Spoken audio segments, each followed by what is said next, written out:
Baron.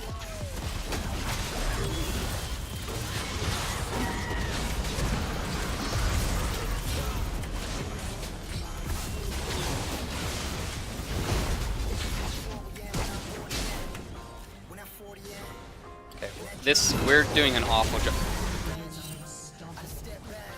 Okay.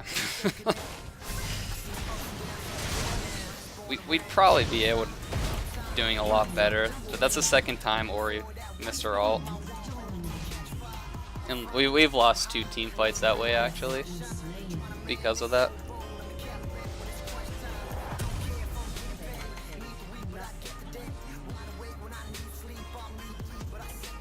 Alright, I'll say no. He didn't kill that red, that blast gun.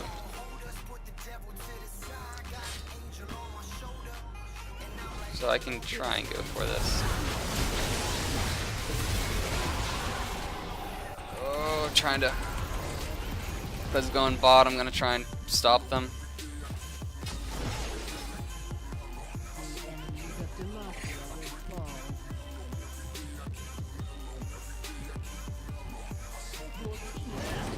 Alright, we got a turret out of it at least. He can also, that lane is pushing up there. So Lucian and Zyra can push out that lane. I'm gonna pull this over here. Okay. I wanted to pull it a bit because my E and W weren't up. That's what I need to kill this fast.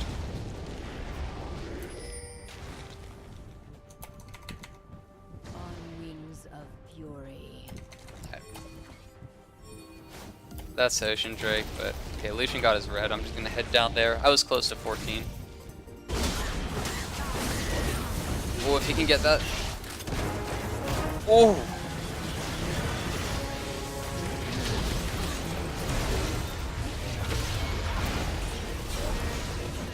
Man, he does a lot of damage. Oh god. Okay.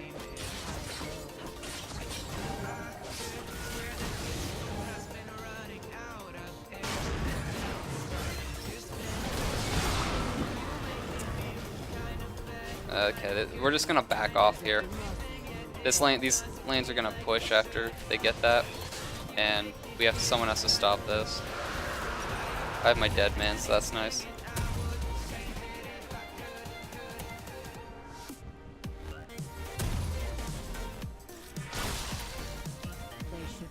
Yeah, Medax is completely right there. Like, even if you know, like, it happens in every elo, like, if you know, like, it sounds like a stupid fight, or your team is just doing something really stupid, you don't know why they're doing it. Don't be like,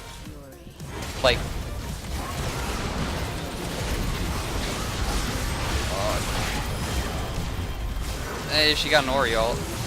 We need more peel for Lucian though, and Ori didn't block that. But yeah, you basically just stick with your team. It's better to fail as a team than let your team fail without you. Because let's say that they're fighting like around Baron Pit and you know they're doing something stupid.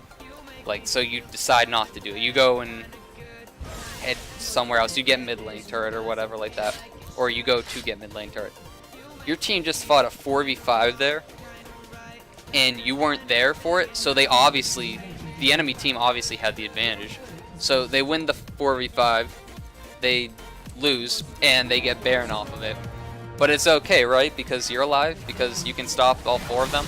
No, it doesn't work that way.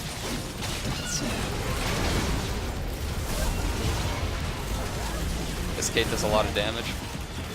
Yeah, like, you're the only one alive. You can't do anything to stop them, even if you wanted to. Sheesh. The Kate melts. So whenever you can't do anything, you just kind of stand there and have to wait for your team. And it's just like, it's not worth doing. You might as well just stay with your team, even if you think it's a bad idea.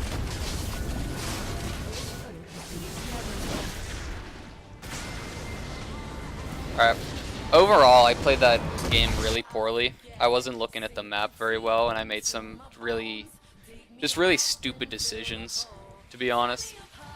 I took risks that weren't needed to take, especially like that first Infernal Drake. I took a risk there, hoping like, hey, maybe I'd get the Infernal Drake, it won't happen to me that they'll take it. But no, I died there to Hecarim because he walked by. Even though I had a red ward there weren't wards. He walked by. He killed me, took that Drake. That may have lost us the game there. It might have. I'll just give her a staple. So overall, I'm gonna put the blame on myself that time. Also, there were twice I actually let Clid die because I didn't see Hecarim go up top lane. I was focused on other things. I did a pretty poor job of trying to follow Hecarim through his jungle because I didn't ward there. It was kind of just more like a guess of where he's most likely gonna be. And obviously I was wrong multiple times because I didn't ward his jungle. Still working on overall decision making since I'm really... Well, I mean, if you're new to the game, don't stress it too much. Have fun with the game. Like, you're still learning and stuff like that. Like, don't like immediately come into the game and look at like high elo like master tier players and see like how much they know and like they're doing all this stuff and think you have to reciprocate that immediately.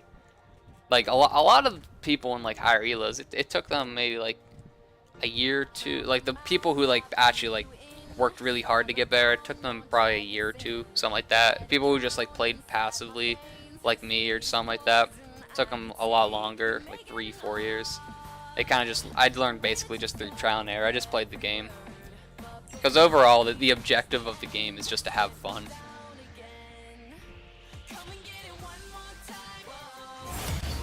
Oh,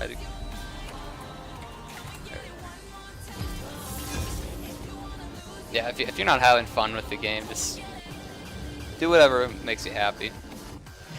Don't worry too much about your rank. Because even though the rank system is a really good determination of skill, it's not perfect. It's pretty flawless. I know people who like have gotten. My one friend actually got like Plat 3 in his first season. He plays the game for fun. Man, my friend's like killing me with this. But yeah, just basically don't worry too much. Yeah, you're probably not gonna get diamond in 1 year. Like there are people who get diamond in 1 year who probably just naturally like league prodigies, are just great at the game, or they just put in a lot of time and work, and they actually like they put in a lot of like effort to get better. Like they looked at like what they were doing wrong, what could I do right. They weren't really trial and error kind of thing. So it's where it's just like, oh well, this didn't work the last 10-15 times I did it, maybe I'll not do it this time and not die. But yeah, decision making is a lot of that just comes with experience. Decision making, obviously, don't chase. Like chasing will get you killed so many times because whenever you're chasing, they're running to safety, which means they're either running to a turret or they're running to their teammates, and it'll just end up getting you killed. Like the only time you ever should chase is if you know for a fact that you are able to kill them and get out of it alive. Like you have the jungle warded, like you can see, like if they run in their jungle, you have the jungle warded. You can see if people are coming or not. You know if people are dead, maybe turrets are down, stuff like that.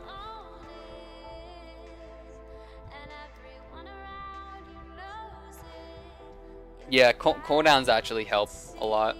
Just naturally learning cooldowns. I used to play a lot of Lee Sin. I think he's like my second most mastered champ. Or he's my most mastered one on this account because I used to play a bunch of them. Second mastered overall. But I played a lot of him, and his Q cooldowns basically just natural memory to me, and it makes it a lot easier for me to dodge stuff.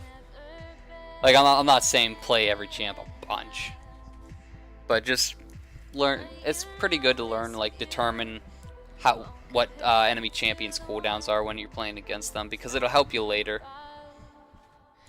It's kind of one of those things like, oh, this took like him 8 seconds to use this ability again. I'll just put that as like a mental post-it note, and then after a while it'll just sink in. Let's see. Is there anything I can go over in the meantime? I already went over my runes, masteries. I went over the one build. I'll go over the Cinderhulk build on her. Basically the Cinderhulk build, the Triforce into Cinderhulk build, you essentially just power farm the entire time to get your Triforce. Obviously, if there's like opportunities to gank and stuff like that, counter jungle stuff like that, you obviously do that. But your first objective is to get Triforce, because that gives you huge dueling potential.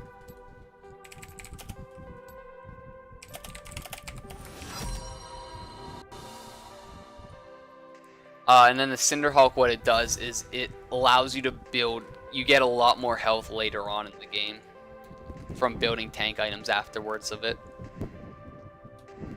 It gives you actually, the clear time for Triforce into Cinderhulk is actually much better, or faster than the Blood Razor or Frozen Mallet. Because you have Triforce for burst, you have the natural attack speed, you have AD from it, and the Cinderhulk passive, which is the Sunfire.